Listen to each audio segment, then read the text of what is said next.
While the world celebrated the liberation of Paris and believed the war in Europe was nearing its end, over 135,000 soldiers marched silently toward one of the most hostile battlefields of World War II. There would be no glory here, no triumphant headlines. What awaited them was an apocalyptic landscape where the earth itself became their deadliest enemy. A labyrinth of flooded fields, knee-deep mud, and a merciless winter that would freeze men alive in their trenches.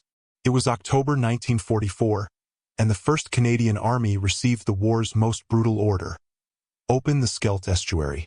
On paper, the task seemed straightforward: expel the Germans from a stretch of waterlogged territory between Belgium and the Netherlands so the vital port of Antwerp could finally receive Allied supplies. But what unfolded there transcended a simple military operation. It became a battle against the elements themselves, where drowning in icy water was as likely as dying from German bullets, where frostbite claimed as many casualties as shrapnel, and where men fought waist-deep in freezing mud that swallowed tanks whole. The Scheldt campaign would last 5 weeks of unrelenting horror. By its end, over 12,800 Allied casualties would lie broken in the mud and cold, more than 6,300 of them Canadian. The conditions were so savage that psychiatric reports revealed 90% of battle exhaustion cases came from soldiers who'd fought continuously for 3 months or more, their minds shattered not just by combat, but by the sheer futility of fighting an enemy they couldn't shoot, the winter itself. Veterans would later compare it to the worst of World War I's Western Front. Passchendaele reborn in 1944, complete with fire, wire, and mire. This is the story of that forgotten battle. A story of how Canadian soldiers, alongside British and Polish forces, fought the Wehrmacht not on heroic battlefields, but in flooded polders where every step forward meant sinking deeper into frozen hell. A story of how winter, cruel, indifferent, and absolute, became the silent arbiter of who would survive and who would be swallowed by the mud forever. This is the Battle of the Scheldt, where the calendar proved more deadly than any German gun. The strategic trap, when success became catastrophe. September 4, 1944, should have been a moment of pure triumph. British tanks of the 11th Armored Division rolled into Antwerp virtually unopposed, seizing Europe's second-largest port with its 45 kilometers of docks almost completely intact. The Belgian resistance had prevented German demolition teams from destroying the facilities. Allied commanders celebrated. They'd captured in one day what should have been worth weeks of bloody fighting. Surely this meant the war would be over by Christmas. They were catastrophically wrong. Antwerp might have been captured, but it was utterly useless. The city sat 55 miles inland, connected to the North Sea by the Scheldt estuary, a winding, mine-infested waterway that the Wehrmacht still controlled completely. Every inch of the river approaches remained in German hands. The Allies had won a magnificent prize they couldn't use, like finding a treasure chest without the key. And every day they delayed clearing those approaches, the Germans grew stronger. The strategic situation was becoming desperate. The Allied armies had advanced so rapidly across France and Belgium that their supply lines now stretched impossibly thin, all the way back to makeshift ports in Normandy. Trucks traveled hundreds of miles burning precious fuel just to deliver fuel to the front lines. The Red Ball Express was hemorrhaging resources. Worse, damage from storms in June had crippled the Normandy harbors. Without Antwerp's capacity to handle 40,000 tons of cargo daily, the entire Allied advance would grind to a halt. Field Marshal Bernard Montgomery made the decision that would cost thousands of lives. Instead of immediately securing the Scheldt, he chose glory. He launched Operation Market Garden, the ambitious airborne assault to seize bridges in the Netherlands and punch straight into Germany's industrial heartland. It was bold, dramatic, and ultimately a costly failure. For 3 critical weeks in September, while British and American paratroopers died at Arnhem, the Scheldt remained ignored. Those 3 weeks were a gift to General Kurt Student's 1st Parachute Army. German forces that could have been swept aside in early September now had time to dig in, reinforce, and fortify. They flooded the polders, the low-lying reclaimed land that characterized the region. They turned every dike into a fortress, every canal into a killing ground. By the time Montgomery finally ordered the Scheldt cleared on October 16th, making it the top priority, The Wehrmacht had transformed the estuary into perhaps the most formidable defensive position in Western Europe. The delay was a grave strategic blunder. British historian Anthony Beevor would later write that Montgomery bore responsibility for not prioritizing the estuary, noting the field marshal simply wasn't interested in the unglamorous work of clearing river approaches. He thought the Canadians could handle it later. What Montgomery failed to grasp was that later meant allowing the Germans to prepare an almost impregnable defense in terrain that naturally favored defenders. The Allies would sustain over 12,800 casualties in an operation that could have been achieved at minimal cost if tackled immediately after capturing Antwerp. Lieutenant General Guy Simonds, commanding the 1st Canadian Army while General Harry Crerar was ill, received the poison chalice. His force would have to root out an entire German army, the 15th Army, from positions that utilized every advantage the landscape offered. Simonds never complained about his lack of manpower, ammunition, or air support. He saw the Scheldt as a test of his abilities, a challenge to overcome. He believed he could clear the estuary with just 3 divisions from the 2nd Corps, despite facing a heavily reinforced enemy in terrain that seemed designed by nature itself to slaughter attackers. What neither Simonds nor his men fully understood yet was that the German positions were only half the enemy. The other half was the land itself. The Scheldt region was polder country, centuries of land reclaimed from the sea by an intricate system of dikes, canals, and drainage ditches. Most of it sat below sea level. The Germans had simply opened the sluice gates and let the North Sea reclaim what the Dutch had spent generations holding back. The battlefield had drowned, and winter was coming. The same cold, wet autumn that had haunted soldiers on the Western Front a generation earlier was descending on the Scheldt. Heavy rains would turn the sparse dry ground into bottomless mud. Temperatures would plummet. Men would soon learn that in this particular hell you could drown, freeze, or bleed to death, and often all 3 happened to soldiers standing right next to each other. The calendar had become as much their enemy as the Wehrmacht, and October was ticking away toward November's killing frost. The polder hell, where earth became water and water became tomb. The soldiers of the 1st Canadian Army arrived at the Scheldt expecting a battle. What they found was a landscape that belonged in a nightmare. The polders stretched before them in a surreal panorama of destruction. Vast fields of water punctuated by narrow strips of raised roadway, skeletal trees jutting from the flood like drowning men reaching for help, and in the distance, the dikes where German guns waited with perfect fields of fire. This was fighting that defied every principle in their training manuals. There was no such thing as cover. No forests to hide in, no hills to provide advantage, no way to maneuver tanks through flooded terrain. The only routes of advance were the elevated roads and railway embankments, narrow causeways barely wide enough for a single vehicle, perfectly exposed to enemy fire. To attack meant walking or wading in straight lines directly into German machine guns. It was Passchendaele all over again. Except this time the enemy controlled the high ground of the dikes and could simply wait for targets to appear in their sights. The weather in October 1944 was typically cold and wet for the Netherlands. Heavy rains pounded the region relentlessly. War diaries from the Royal Hamilton Light Infantry recorded conditions as cold and wet with high winds. Floods rising again. But these dry tactical notes couldn't capture the visceral horror of what soldiers experienced daily. The water was everywhere. Not just in the flooded fields, but seeping into every foxhole, turning every temporary position into a frigid mud pit. Men's uniforms were perpetually soaked. Matches and cigarettes became useless, sodden lumps. Weapons had to be cleaned constantly to prevent them from jamming with mud. Trench foot became epidemic. The Canadian-Scottish Regiment's war diary captured the misery more vividly.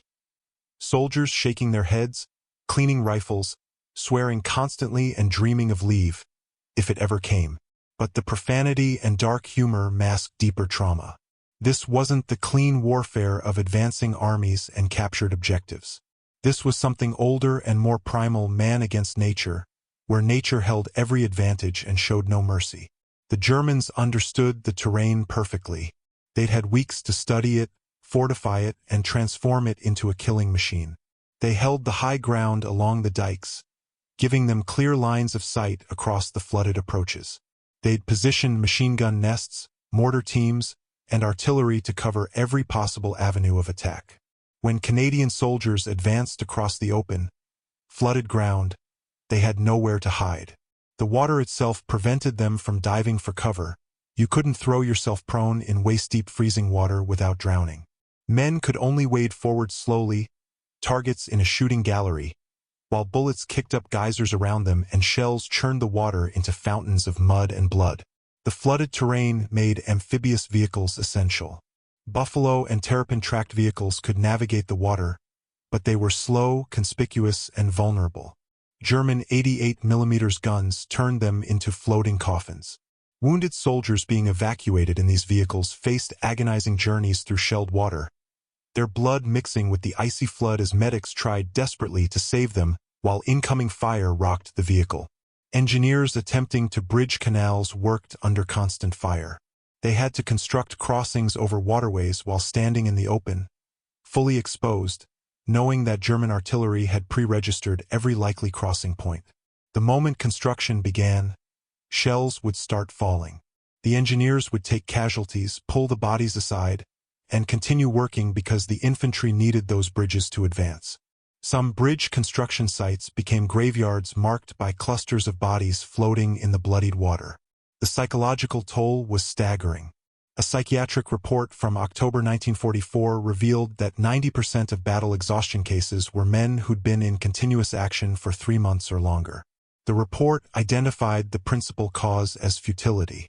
Soldiers claimed there was nothing to look forward to, no rest, no leave, no enjoyment, no normal life, and no escape.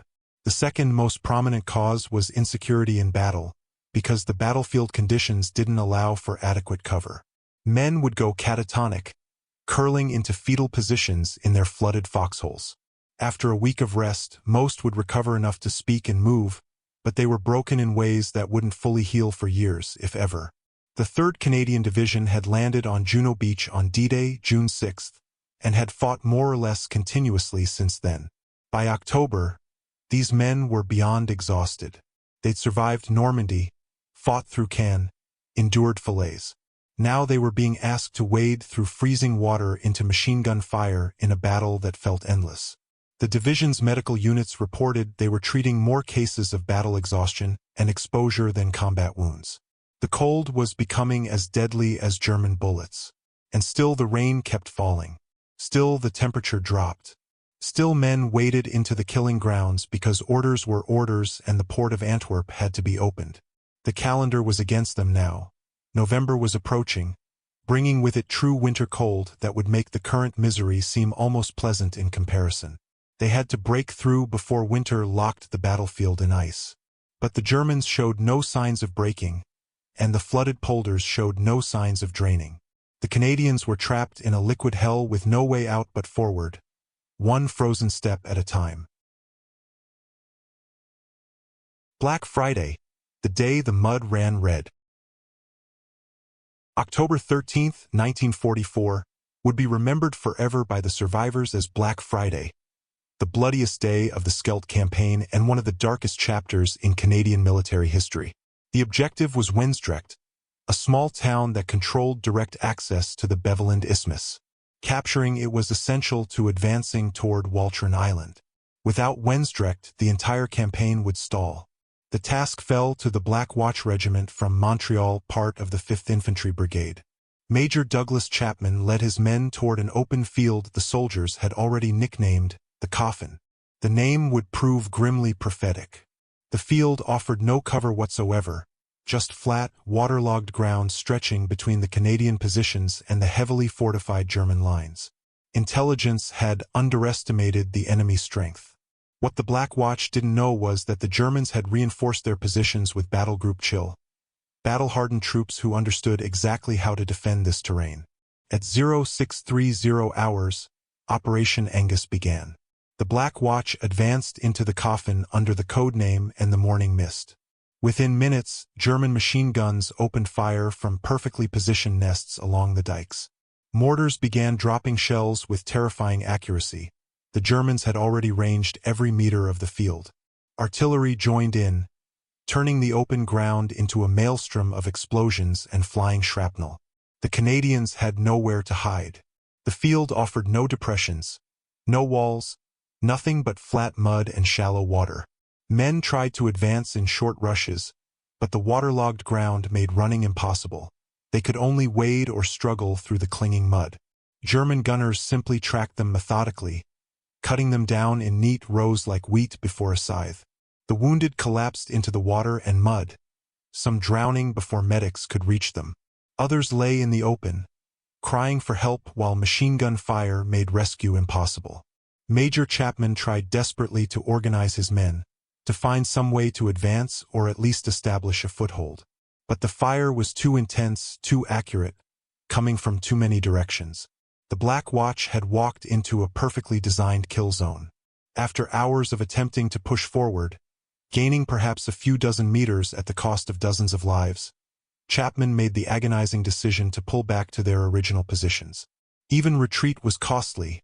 The Germans poured fire onto the withdrawing soldiers, adding to the casualty count.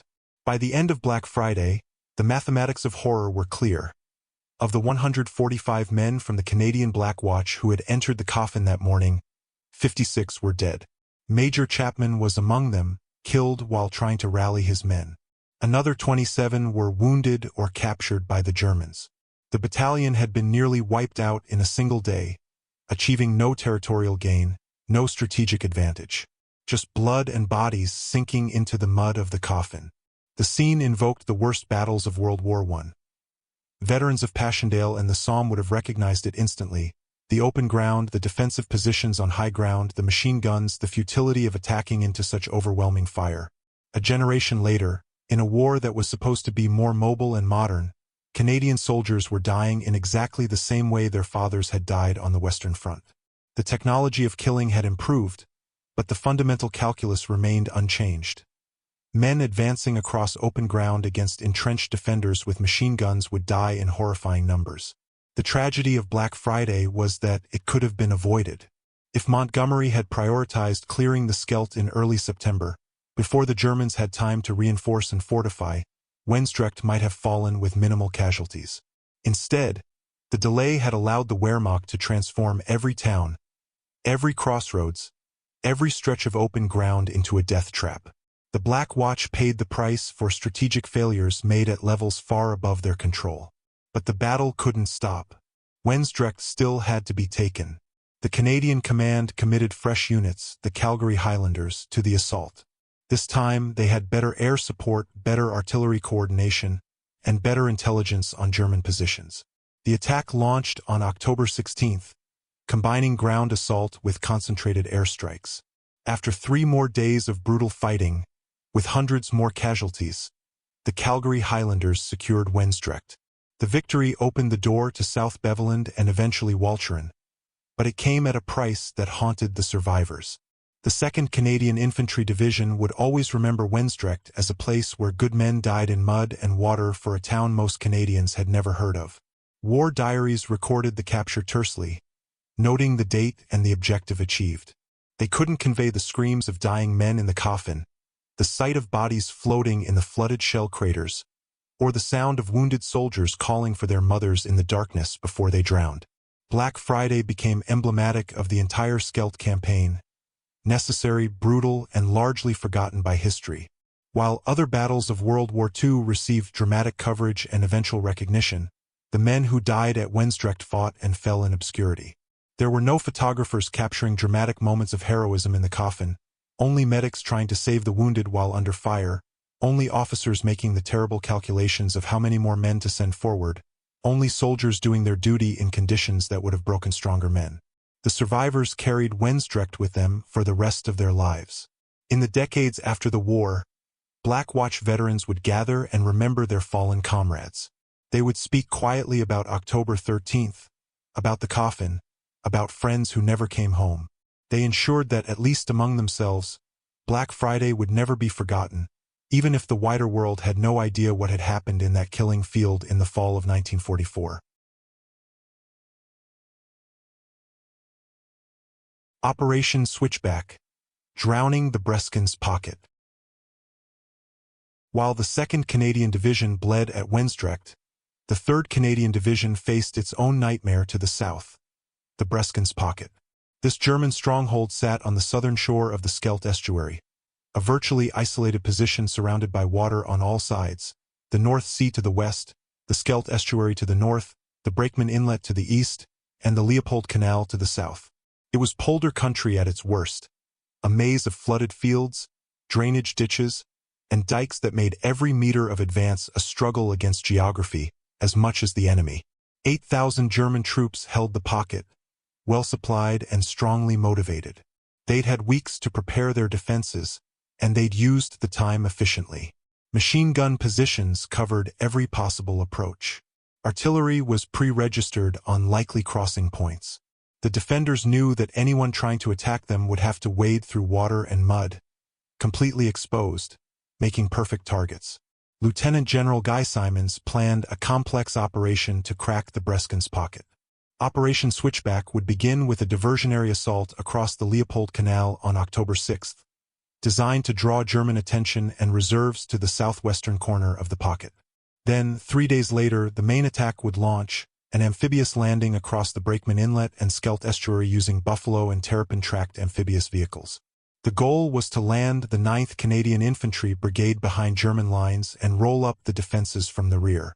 The preliminary attack across the Leopold Canal was a bloodbath. Canadian troops attempting to cross the canal faced withering fire from German positions on the far bank. The defenders had excellent fields of fire and the attackers had to funnel through narrow crossing points. Engineers worked frantically to construct bridges while under constant mortar and artillery bombardment. Men were hit and fell into the canal, sinking under the weight of their equipment. Others made it across only to be pinned down in waterlogged fields where every foxhole filled with icy water within minutes. A Canadian Scottish Regiment soldier captured the misery in his diary. "Everything is soaked. The ground is a swamp. Matches and cigarettes are wet and unusable." So the soldier shakes his head, cleans his rifle, swears a good deal and dreams of what he'll do when he gets leave. If. The parenthetical "if" spoke volumes about morale. Men were beginning to believe they might never leave this frozen hell alive. The diversionary attack achieved its purpose, though. German commanders rushed reinforcements to contain what they thought was the main assault. On the morning of October 9th, they were completely surprised when the 9th Canadian Infantry Brigade appeared from the mist in their amphibious vehicles, landing on beaches they thought secure. The buffaloes churned through the water, disgorging infantry who immediately began pushing inland. But surprise only carried the Canadians so far. The Germans recovered quickly and counterattacked with characteristic ferocity. The fighting devolved into a grinding, close-quarters nightmare.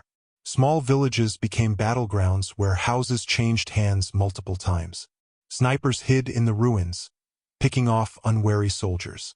Booby traps and mines were everywhere. Doors rigged to explode, roads seeded with anti-personnel mines, even corpses wired with explosives. The 3rd Division proceeded slowly, using massive firepower via airstrikes and artillery bombardments whenever they met resistance.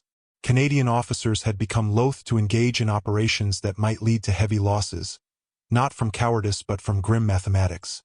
There were no infantry replacements. Every casualty meant a permanent reduction in combat strength. Field Marshal Bernard Montgomery visited the 3rd Division headquarters on October 24th. Despite the fact that his decision to fight the Battle of Arnhem instead of clearing the Scheldt in September had allowed the Germans to dig in, Montgomery had the audacity to criticize the Canadians for their slow advance.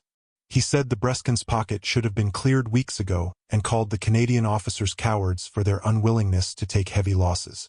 It was a stunningly hypocritical assessment from the man whose strategic failure had created this nightmare in the first place. The Canadian soldiers continued their grim work regardless of Montgomery's opinions. They cleared Breskens town in vicious street fighting.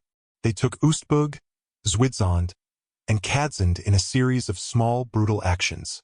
They assaulted Fort Frederick Hendrick, a coastal fortress that required coordinated infantry and artillery attacks to reduce. Every village, every fortification, every stretch of road was paid for in Canadian blood.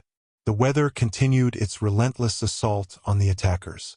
Temperatures dropped steadily through October. Rain fell almost constantly, turning any dry ground into mud within hours. Men's uniforms were perpetually wet, leading to cases of trench foot that put soldiers out of action as effectively as German bullets. Frostbite began appearing in medical reports. The combination of cold, wet, exhaustion, and constant combat was breaking men psychologically. Battle exhaustion cases mounted. The Germans fought with desperate tenacity because they knew what defeat meant. The Breskens pocket was part of the last barrier protecting the approaches to Antwerp. If it fell, the Allies would be one step closer to opening the vital port. But more immediately, the German soldiers knew that surrender meant captivity while their families remained under threat from advancing Allied armies. They were trapped between the advancing Canadians and the sea, with no escape route and no reinforcements coming. So they fought with the desperation of condemned men, making the Canadians pay for every meter. By early November, after nearly 4 weeks of continuous combat, the pocket was finally collapsing. The German commander recognized the inevitable. On November 2nd, he and his remaining 8,000 troops surrendered. The Breskens pocket was clear, but the cost had been staggering. The 3rd Canadian Division had been fighting more or less continuously since D-Day, and Operation Switchback had pushed them to their absolute limit. Thousands of casualties had been evacuated. Hundreds lay buried in hastily marked graves throughout the pocket. And still the campaign wasn't over. Walcheren Island remained, the final obstacle, and it promised to be the bloodiest objective of all.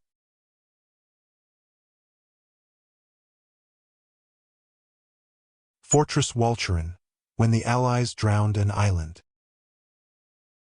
Walcheren Island stood as the ultimate barrier to opening Antwerp, a heavily fortified position at the mouth of the Scheldt estuary that controlled all access to the river. Its coastal batteries could demolish any ship attempting to navigate the channel. The Germans had transformed the island into a fortress more formidable than many of the Atlantic Wall positions the Allies had faced on D-Day. Approximately 20 large artillery batteries ringed the perimeter, each housing multiple guns ranging from 75 mm to 220 mm, with overlapping fields of fire that covered every water approach. 10 more batteries sat inland. The garrison had swelled to 9,000 troops by mid-October, including battle-hardened naval marines manning the coastal guns. Lieutenant General Guy Simons studied the problem and reached a radical conclusion. Walcheren had to be drowned. The island sat largely below sea level, protected by an intricate system of dikes that held back the North Sea. If those dikes were breached, seawater would flood the interior, forcing German defenders onto the high ground and narrow strips of elevated road. It would neutralize many of the defensive positions and allow the use of amphibious vehicles for the assault. It was a plan that would devastate the Dutch civilian population and infrastructure, but Simons believed it was militarily necessary. Supreme Allied Commander Dwight Eisenhower gave his approval on October 1st. The RAF began dropping leaflets over Walcheren, warning civilians to evacuate. Many had nowhere to go.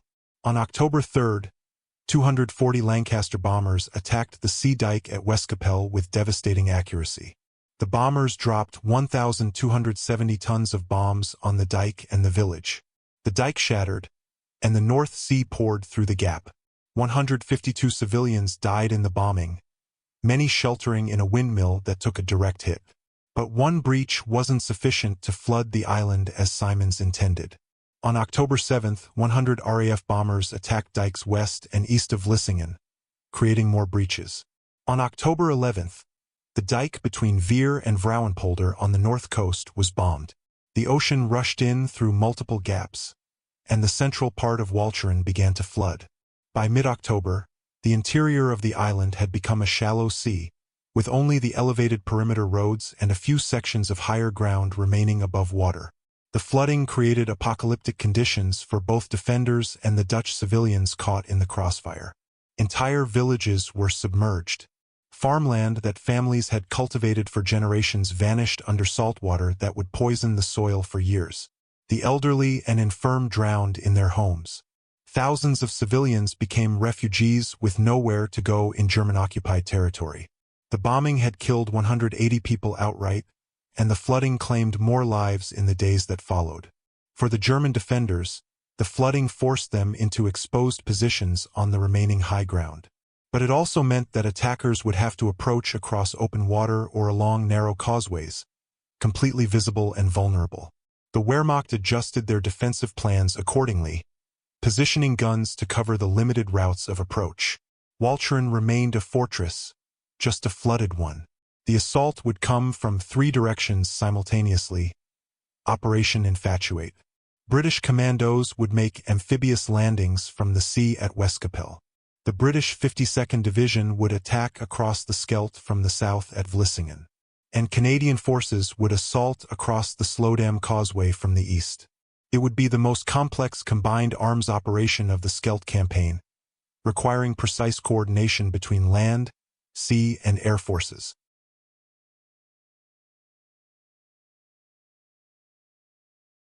The Sloterdam Causeway assault fell to the 4th Canadian Infantry Brigade. On the night of October 31st, the Royal Regiment of Canada launched the attack. The causeway was a nightmare. A narrow strip barely wide enough for a single vehicle, stretching 40 meters across open water with no cover whatsoever. German defenders had fortified the western end with machine guns, mortars, and artillery, all pre-ranged on the causeway itself. It was a death trap more lethal than anything at Wendstrecht. The Canadians attacked in darkness, but German flares lit the causeway like daylight. Machine gun fire swept the narrow strip from end to end. Mortars dropped shells with devastating precision. Men fell and tumbled off the causeway into the cold water, drowning under the weight of their equipment. Others were blown apart by direct hits from artillery.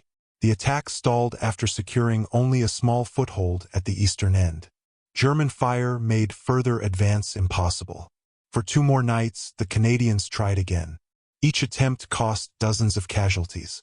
The causeway became littered with bodies and wreckage. Finally, on November 2nd, the 5th Canadian Infantry Brigade managed to establish a bridgehead on the western side. The Canadians had lost 34 killed, 105 wounded, and 2 missing. British forces supporting the attack took 19 killed and 50 wounded. But they were across.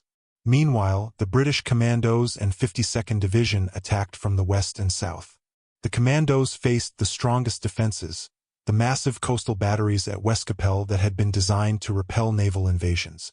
Royal Navy warships provided fire support, but several were hit and badly damaged by German coastal guns. The Commandos landed under intense fire, taking heavy casualties on the beaches. But British training and determination carried them forward.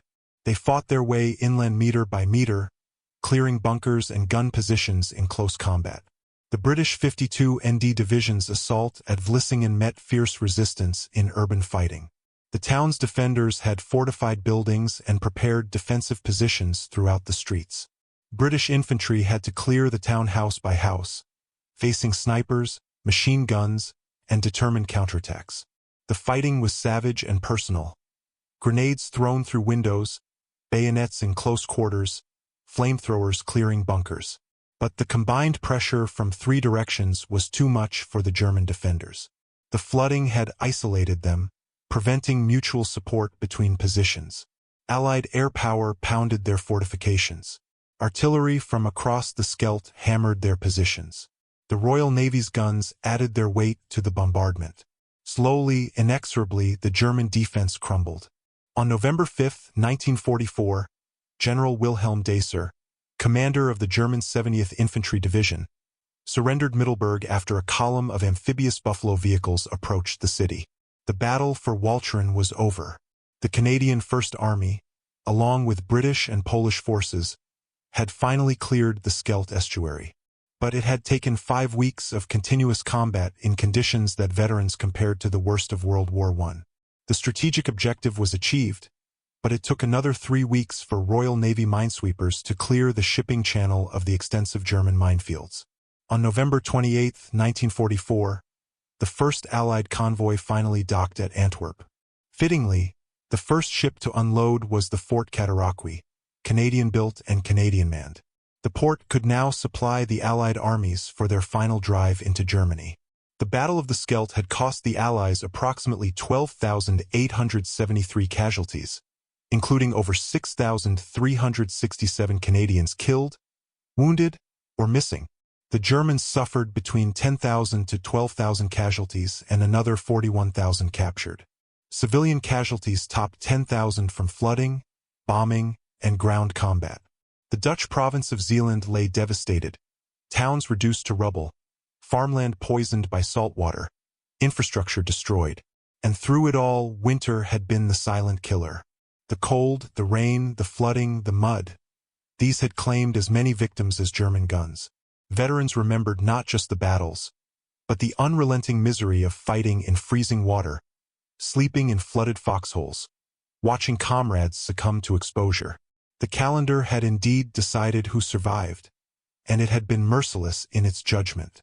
The Canadian First Army had fought the most important campaign of Canada's Second World War, opening the lifeline that would sustain the Allied advance to final victory. Yet for decades, the Battle of the Scheldt remained largely forgotten outside Canada, overshadowed by more famous operations. The men who fought there knew better. They understood they'd endured something extraordinary and terrible. A battle where winter and earth and water conspired with the enemy to create a hell that broke even the strongest spirits. They'd survived not through heroism alone, but through endurance, determination, and the simple will to live one more day in conditions designed to kill them. That was the real story of the Scheldt. Not glory, but grim survival against impossible odds when winter held all the cards.